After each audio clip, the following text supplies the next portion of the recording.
السلام علیکم ورحمۃ اللہ وبرکاتہ. جزاک اللہ خیرا. الحمد للہ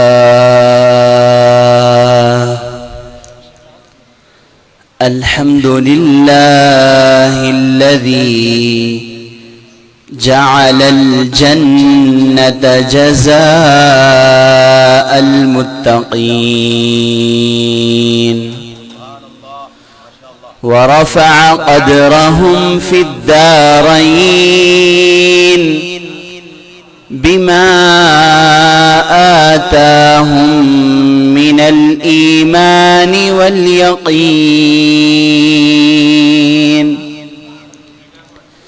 والصلاة والسلام على أفضل المرسلين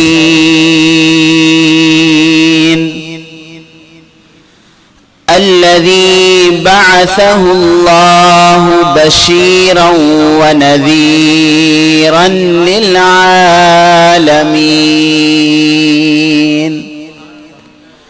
وعلى آله وأصحابه أجمعين ومن تبعهم بإحسان إلى يوم الدين. أشهد أن لا إله إلا الله وحده لا شريك له الملك الحق المبين.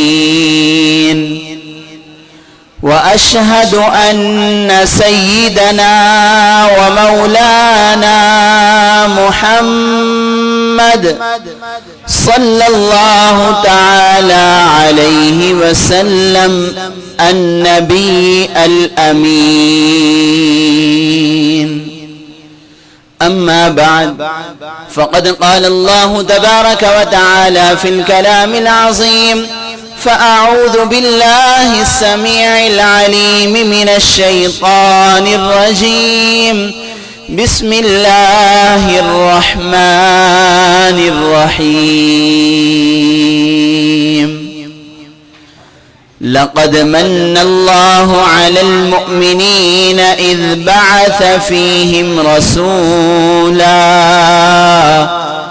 قال الله تبارك وتعالى في مقام آخر: وقل رب ارحمهما كما ربياني صغيرا.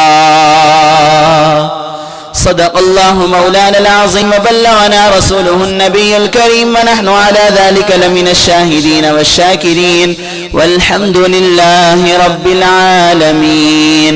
مولاي صل وسلم دائما أبدا على حبيبك خير الخلق كلهم.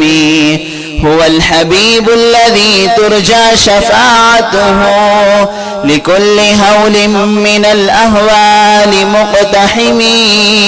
محمد سيد الكونين والثقلين والفريقين من عرب ومن عجم.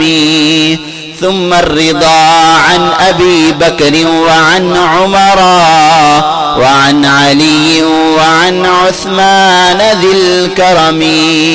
يا رب بالمصطفى بلغ مقاصدنا واغفر لنا ما مضى يا واسع الكرم. يا رسول الله انظر حالنا. يا حبيب الله اسمع قالنا. إننا في بحر هم مغرق خذ يدنا سهل لنا أشكالنا. حمد و صلاة کے بعد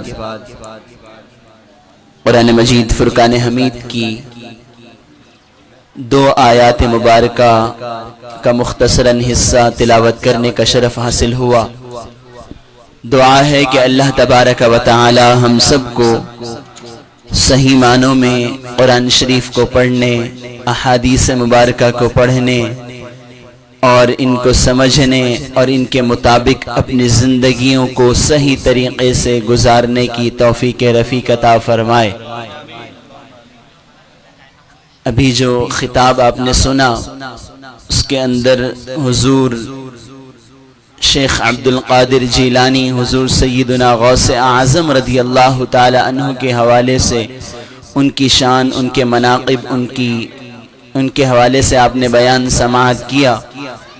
اب مختصراً پیارے آقا صلی اللہ تعالی علیہ وسلم کی شان کے حوالے سے اور اس کے ساتھ پھر کچھ والدین کی اہمیت، ان کی قدر، اس کے حوالے سے مختصراً کچھ بیان کرنے کی سعادت حاصل کروں گا۔ دعا ہے کہ اللہ تبارک و تعالی مجھے صحیح بات کہنے، آپ کو صحیح بات سمجھنے اور ہم سب کو اس پر عمل پیرا ہونے کی توفیق عطا فرمائے۔ کہہ دیں آمین۔ سب کی آواز آنی چاہیے، کہہ دیں آمین۔ اللہ تبارک و تعالی جل جلالہ اپنے حبیب سے بے پناہ محبت فرماتا ہے اور اسی محبت کا ہمیں بھی درس دیتا ہے۔ اور بندہ اگر کسی سے محبت کرے تو پھر محبت کرنے کا حق یہ ہوتا ہے کہ اس کی ہر شے سے، ہر ادا سے، ہر چیز سے محبت ہونی چاہیے۔ کسی سے پوچھا گیا کہ محبت کیا ہوتی ہے تو اس نے کہا کہ محبوب کی پسند کو اپنی پسند بنانا اور محبوب کی ناپسند کو اپنی ناپسند بنانا، یہ محبت ہوتی ہے۔ یعنی اگر ہم پیارے آقا صلی اللہ تعالی علیہ وسلم سے محبت کرتے ہیں تو ہماری پسند بھی وہی ہونی چاہیے کہ جو پیارے آقا صلی اللہ تعالی علیہ وسلم کی پسند تھی، اور ہماری ناپسند بھی وہی ہونی چاہیے جو حضور کی ناپسند تھی۔ یہ محبت کا معیار ہے، یہی اصل محبت ہے۔ اور آج ہم اسی محبت کا تھوڑا بہت ثبوت دیتے ہوئے آج ہم سب اس محفل پاک کے اندر حاضر ہیں۔ اور شاعر کیا خوب کہتا ہے کہ محبوب کی محفل کو محبوب سجاتے ہیں، محبوب کی محفل کو محبوب سجاتے ہیں، اور آتے ہیں وہی جن کو سرکار بلاتے ہیں۔ کوئی یہاں پر خود نہیں آتا بلکہ جسے سرکار بلاتے ہیں وہی محفل کے اندر آتا ہے۔ ہم خوش نصیب ہیں، آپ خوش نصیب ہیں کہ وہ لوگ کہ جنہیں اللہ تبارک و تعالی نے اپنے حبیب کے ذکر خیر کے لیے ہم سب کو یہاں پر جمع کیا ہے۔ اپنے حبیب اور اپنے حبیب کے حبیب یعنی حضرت سیدنا غوث اعظم رضی اللہ تعالی عنہ، ان کے ذکر خیر کے لیے ہم سب کو یہاں پر جمع کیا ہے۔ تو فرمائیں کہ محبوب کی محفل کو محبوب سجاتے ہیں اور آتے ہیں وہی کہ جنہیں سرکار بلاتے ہیں، اور وہ لوگ خدا شاہد قسمت کا سکندر ہیں، قسمت کے سکندر ہیں جو سرور دو عالم کا میلاد مناتے ہیں۔ وہ کوئی عام لوگ نہیں ہوتے، وہ قسمت کے سکندر ہوتے ہیں۔ تو اللہ تبارک و تعالی اہل خانہ کا یہ محفل پاک سجانا اور ہم سب کا یہاں پر حاضر ہونا اپنی پاک بارگاہ کے اندر قبول فرمائے۔ آیت مبارکہ میں نے تلاوت کی، اللہ تبارک و تعالی نے ارشاد فرمایا لَقَدْ مَنَّ اللَّهُ عَلَى الْمُؤْمِنِينَ إِذْ بَعَثَ فِيهِمْ رَسُولًا، کہ تحقیق اللہ تبارک و تعالی نے اہل ایمان پر احسان فرمایا کہ انہیں اپنا رسول عطا فرمایا۔ اگر ہم غور کریں کہ اللہ تبارک و تعالی کی بے شمار نعمتیں ہیں، لیکن اللہ تبارک و تعالی نے اپنی کسی نعمت کے دینے پر کہیں پر احسان نہیں جتلایا، کہیں پر احسان نہیں جتلایا۔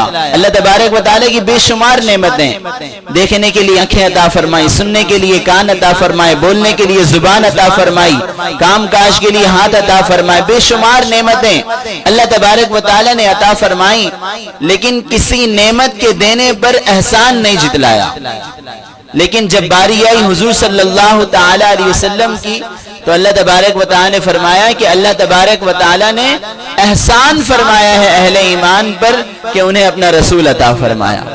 یعنی حضور کی ذات یہ اللہ تبارک و تعالی کی سب سے بڑی نعمت ہے، سب سے بڑا انعام ہے، سب سے بڑا فضل ہے۔ یہ اللہ تبارک و تعالی کی اپنے حبیب سے محبت ہے، اور اللہ تبارک و تعالی نے قرآن شریف میں جا بجا اپنے حبیب کی شان کو بیان فرمایا، اور اتنا فرمایا کہ من یطع الرسول فقد اطاع اللہ، کہ جس نے رسول کی اطاعت کی اس نے گویا اللہ کی اطاعت کی۔ یعنی حضور کی اطاعت کو اللہ اپنی اطاعت فرما رہا ہے، حضور کی اطاعت، حضور کی فرما برداری کو اللہ تبارک و تعالی اپنی اطاعت، اپنی فرما برداری کا اللہ تبارک و تعالی ارشاد فرما رہا ہے۔ اتنی محبت. ایک مرتبہ پیارے آقا صلی اللہ تعالی علیہ وسلم مسجد نبوی شریف کے اندر گئے اور دیکھا کہ کچھ صحابہ کرام وہاں پر بیٹھے ہیں اور ان کے درمیان آپس میں کچھ گفتگو ہو رہی ہے, کچھ بات چیت ہو رہی ہے. دیکھا کہ ایک صحابی وہ کہہ رہے ہیں کہ اللہ تبارک و تعالی نے حضرت ابراہیم علیہ السلام کو اپنا خلیل بنایا. یہ حضرت ابراہیم علیہ السلام کی کتنی بڑی شان ہے کہ اللہ نے انہیں اپنا خلیل بنایا ہے, اپنا دوست بنایا ہے. ایک اور صحابی نے کہا کہ اللہ تبارک و تعالی نے حضرت آدم علیہ السلام کو اپنا صفی بنایا, یعنی صفی اللہ, اللہ کے منتخب کردہ. حضرت آدم کون ہے؟ صفی اللہ. انہوں نے کہا کہ حضرت آدم علیہ السلام کو اللہ نے صفی اللہ بنایا. یہ بھی کتنی حیرت کی بات ہے, کتنی بلند ان کی شان ہے. ایک اور صحابی بیٹھے تھے, انہوں نے کہا کہ کتنی بڑی شان ہے کہ اللہ تبارک و تعالی نے حضرت عیسیٰ علیہ السلام کو روح اللہ بنایا. حضرت عیسیٰ علیہ السلام مردوں کو زندہ فرما دیتے تھے اللہ کے حکم سے, اسی لیے ان کا لقب روح اللہ, انہیں روح اللہ کہا جاتا ہے.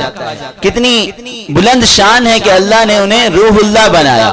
ایک اور صحابی بیٹھے تھے, انہوں نے کہا کہ کتنی بلند شان ہے کہ اللہ نے حضرت موسیٰ کو اپنا کلیم بنایا, ان کے ساتھ کلام فرمایا.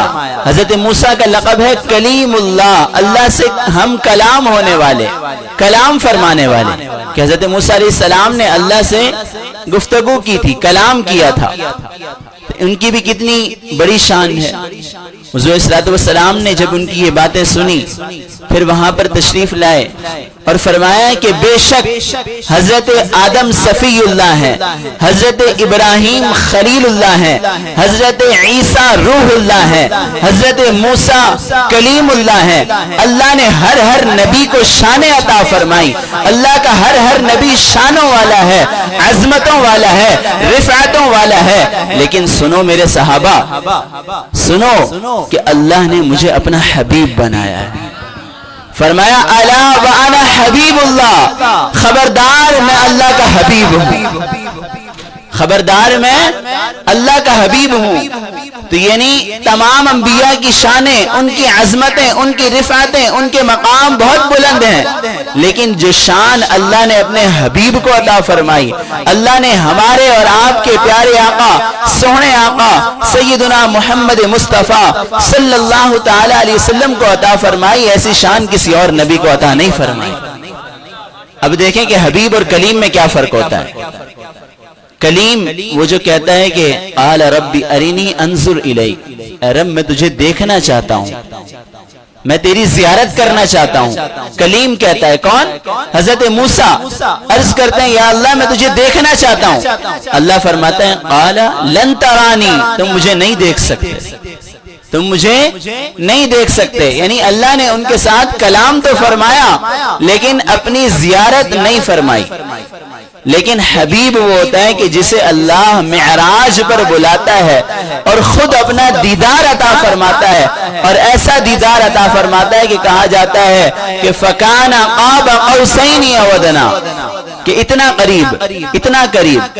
یعنی اللہ اور اس کا حبیب, بس وہاں پر کوئی اور نہیں تھا, اللہ تھا اور اس کا حبیب تھا. اللہ خود اپنے حبیب کو اپنا دیدار عطا فرما رہا ہے اور اپنے حبیب کا دیدار کر رہا ہے.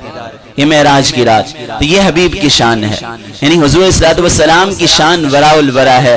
زندگیاں ختم ہو جائیں گی, قلم ٹوٹ جائیں گے, اور درخت اگر تمام درختوں کو اگر سیاہی بنا دیا جائے, تمام درختوں کو اگر ہم پین بنا دیں اور تمام سمندروں کو اگر سیاہی بنا دیں, پھر بھی حضور کی شان لکھتے رہیں اور بیان کرتے رہیں تو حضور کی شان ختم نہیں ہوگی. ہر کوئی آیا, اس نے حضور کی شان بیان کی, لیکن آخر میں اس نے یہی کہا کہ میری زندگی تو ختم ہو گئی لیکن حضور کی شان کا ایک باب بھی پورا نہ ہوا. تو یہ حضور کی شان ہے.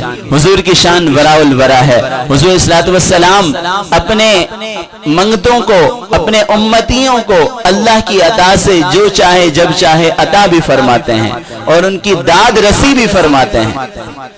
اسی لیے ہمیں چاہیے کہ حضور صلی اللہ علیہ وسلم سے سچی پکی محبت کریں.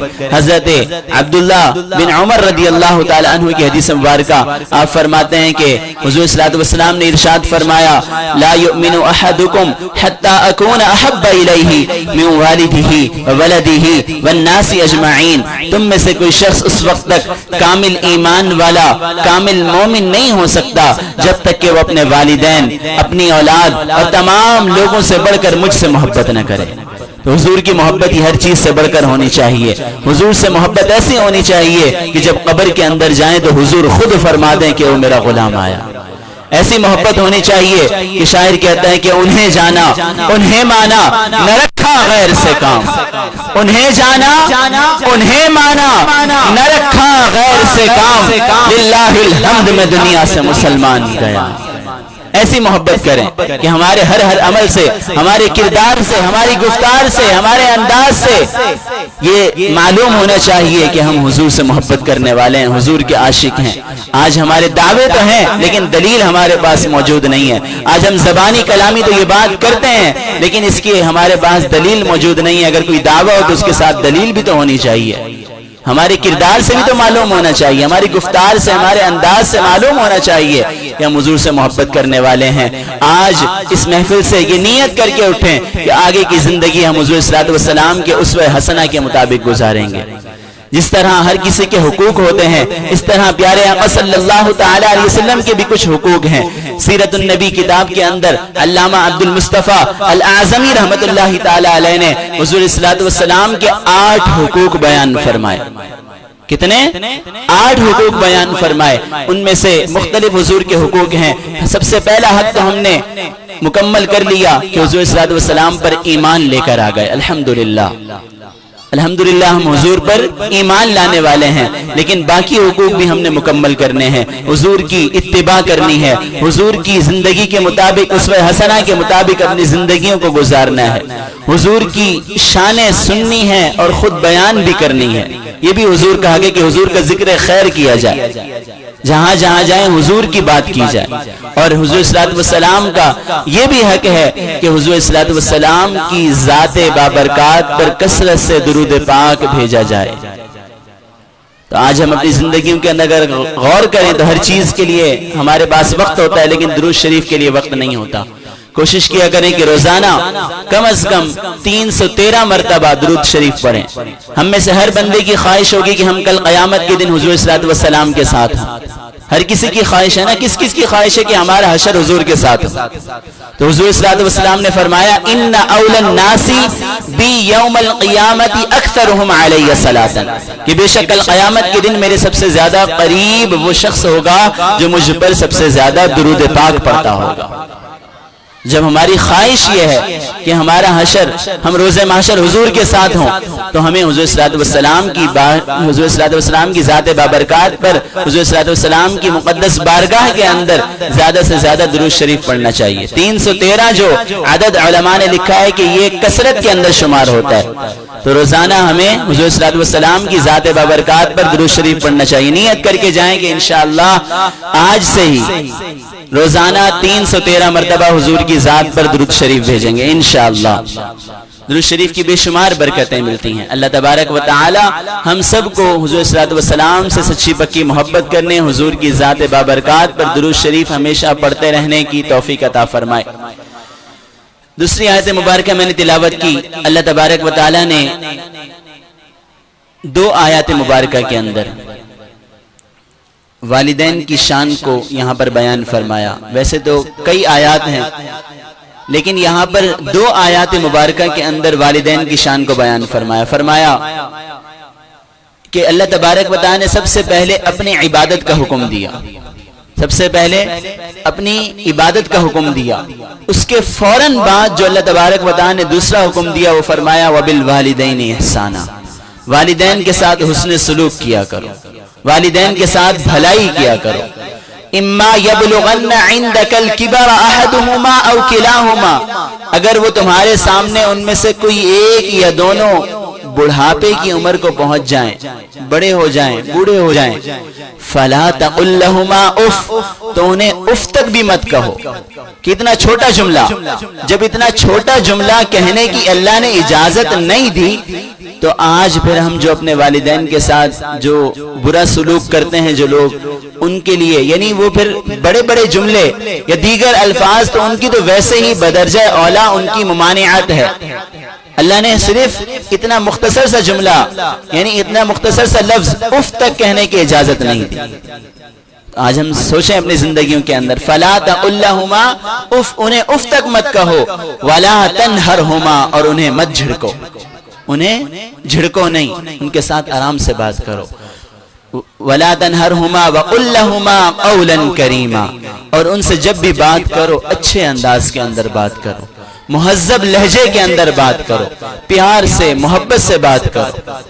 کہ جب تم چھوٹے تھے تو انہوں نے تمہاری ہر ضرورت کا خیال کیا، تمہیں تمہاری ایک ایک چیز تمہیں دی، تمہاری ضرورت کا ایک ایک چیز کا تمہاری خیال کیا، تو تمہیں بھی چاہیے کہ تم بھی ان کے ساتھ رحم دلی کرو، ان کے ساتھ اچھے انداز کے اندر بات کرو. آگے فرمایا دوسری آیت میں وَاخْفِضْ لَهُمَا جَنَاحَ الذُّلِّ مِنَ الرَّحْمَةِ، اور ان کے لیے رحمت کے بازو بچھائے رکھو، رحمت کے پر ان کے لیے بچھائے رکھو، رحمت سے اور عاجزی سے ان کے ساتھ بات کیا کرو. اور آگے کہا وَقُلْ رَبِّ ارْحَمْهُمَا كَمَا رَبَّيَانِي صَغِيرًا، اور ان کے لیے دعا کیا کرو کہ اے ہمارے رب ان دونوں پر رحم فرما جیسا کہ بچپن میں ان دونوں نے مجھ پر رحم کیا. جب میں چھوٹا تھا انہوں نے مجھ پر رحم کیا، اے اللہ تو بھی ان پر رحم فرما. تو یہ قرآن شریف کی آیت ہے، یہ اللہ کے احکامات ہیں، اللہ کے حکم ہیں. جب ہم اللہ کی نہیں سنیں گے تو پھر اللہ بھی ہماری نہیں سنے گا. فرمائے کہ فَاذْكُرُونِي أَذْكُرْكُمْ، تم میرا ذکر کرو میں تمہارا ذکر کروں گا. تو اللہ کے احکامات کی ہم نے بجا آوری کرنی ہے. والدین کے ساتھ حسن سلوک کریں، والدین کے ساتھ اچھے انداز کے اندر بات کیا کریں. اور جن کے والدین اس دنیا سے جا چکے ہیں انہیں چاہیے کہ روزانہ ہر نماز میں اپنے والدین کے لیے دعا کریں. ویسے تو ہم اللہ تبارک و تعالی نے بھی اس کا حکم دیا، ہم روزانہ نماز کے اندر دعا کرتے ہیں نا، ربنا اغفر لی، ربنا اغفر لی، اے رب ہماری بخشش فرما، ولی والدی، اور ہمارے والدین کی مغفرت فرما، ان کی بخشش فرما، وللمؤمنین یوم یقوم الحساب، اور تمام مؤمنین کی حساب والے دن، جس دن حساب ہوگا. یا اللہ سب کی مغفرت فرما، سب کی بخشش فرما. تو ہمیں والدین کے لیے دعا کرنی چاہیے. حضور صلی اللہ علیہ وسلم نے فرمایا کہ جو صرف ایک نظر، ایک محبت کی نظر اپنے والدین کو دیکھ لیتا ہے، بات نہیں کرتا، ان کا حکم نہیں، بلکہ صرف ایک محبت کی نگاہ سے انہیں صرف دیکھ لیتا ہے، اللہ تبارک و تعالی اسے مقبول حج کا ثواب عطا فرما دیتا ہے. کتنی بڑی شان ہے کہ جو اپنے والدین کو محبت کی نگاہ سے دیکھ لیتا ہے، اللہ تبارک و تعالی اسے حج کا ثواب عطا فرماتا ہے، اور وہ حج کے جو اللہ نے قبول کر لیا ہو، مقبول حج کا ثواب عطا فرماتا ہے. اور فرمایا کہ والدین کی رضا میں اللہ کی رضا ہے، والدین کی ناراضگی میں اللہ کی بھی ناراضگی ہے. جو اپنے والدین کو راضی کرے گا اللہ بھی اس سے راضی ہو جائے گا، جو اپنے والدین کو ناراض کرے گا اللہ بھی اس سے ناراض ہو جائے گا. تو ہمیں اپنے والدین سے اچھے انداز کے اندر بات کرنی چاہیے. اور اتنا بھی حکم فرمایا کہ اگر نفل نماز پڑھ رہے ہو، نفل نماز پڑھ رہے ہو، فرض میں نہیں لیکن نفل نماز پڑھ رہے ہو، اور والدین اگر تمہیں حکم دیں، تمہیں بلائیں، تو تم نماز چھوڑ کر پہلے ان کے حکم کی تعمیل کرو. اتنی بڑی بات، یعنی نماز بھی ان کے لیے چھوڑ دیں، پھر واپس آ کے جہاں سے وہ نماز چھوڑی یا پھر جس طریقے سے وہ نماز مکمل کرنا وہ بھی ضروری ہے، لیکن اس وقت ان کے حکم کو مانتے ہوئے نماز بھی ہم چھوڑ سکتے ہیں. تو اتنی بڑی شان ہے والدین کی. اللہ تبارک و تعالی ہم سب کو والدین کی خدمت کرنے، اساتذہ کی خدمت کرنے، صحابہ کرام سے محبت رکھنے، اولیاء کرام سے محبت رکھنے، حضور صلی اللہ علیہ وسلم کی اتباع کرنے، اللہ تبارک و تعالی اپنی محبت ہم سب کو عطا فرمائے، اہل بیت کی محبت عطا فرمائے، سب کی محبت عطا فرمائے۔ اللہ تبارک و تعالی جو کچھ میں نے سنایا، پڑھا، بیان کیا، اس میں کچھ غلطی ہوئی ہو تو اللہ تبارک و تعالی معاف فرمائے، اور ہم سب کو اس پر عمل کرنے کی توفیق رفیق عطا فرمائے۔ آمین۔ وما علی الا البلاغ المبین۔ جزاک اللہ خیرا۔